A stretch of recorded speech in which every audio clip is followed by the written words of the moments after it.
Just staying on this idea of the 15-minute cities, we don't have any here at the moment, and no one has yet seriously proposed it. But the closest we have at the moment in Australia are some laws that apply across Victoria, which supposedly dictate town planning ideas to councils.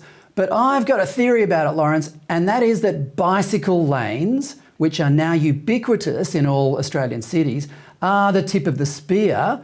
And pretty soon they'll be saying, well, who needs a car? You can just ride your bike everywhere. Is that how it started in Britain? Yes. It's the sort of British version of the Chinese Belt and Road Initiative, isn't it? You start off with a fishing boat and you end up with a massive military seaport. You start off thin end of the wedge, restrict people's liberties via congestion charging and bicycle lanes and stuff like that. But the irony is, in London, we've got one of the famous streets, what's it called? Pall Mall, I think, or the Mall, Pall Mall.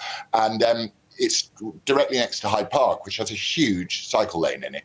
But Sadiq Khan, in all his great wisdom, has decided that he's going to put a cycle lane on Park Lane. So you literally can't get anywhere in London. Wow. Yeah. Unless you're riding a bike, who knew?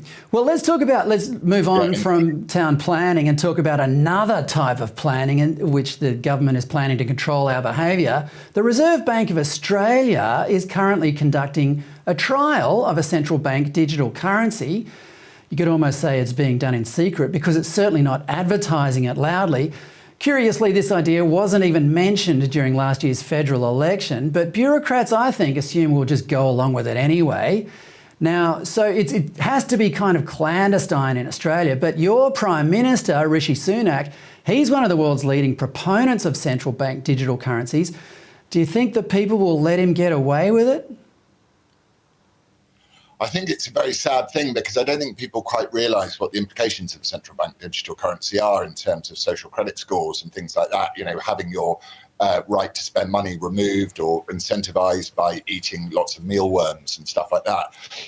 Yes, Rishi Sunak is working on the Brit coin. I don't think there's much we can do to stop it, actually, because, you know, so many people transact with their phones, and whether we like it or not, I think we're probably heading towards some form of social credit score via the Brit coin, as he calls it. But hopefully people will use cash. Well, it'll actually be a pretty smooth transition because, you know, the transactions that we do now down at the supermarket on our phones, you know, it's already a digital currency as it is because, you know, someone is tracking us already. It's just not the government. The government just wants a piece of the action, really. Yeah.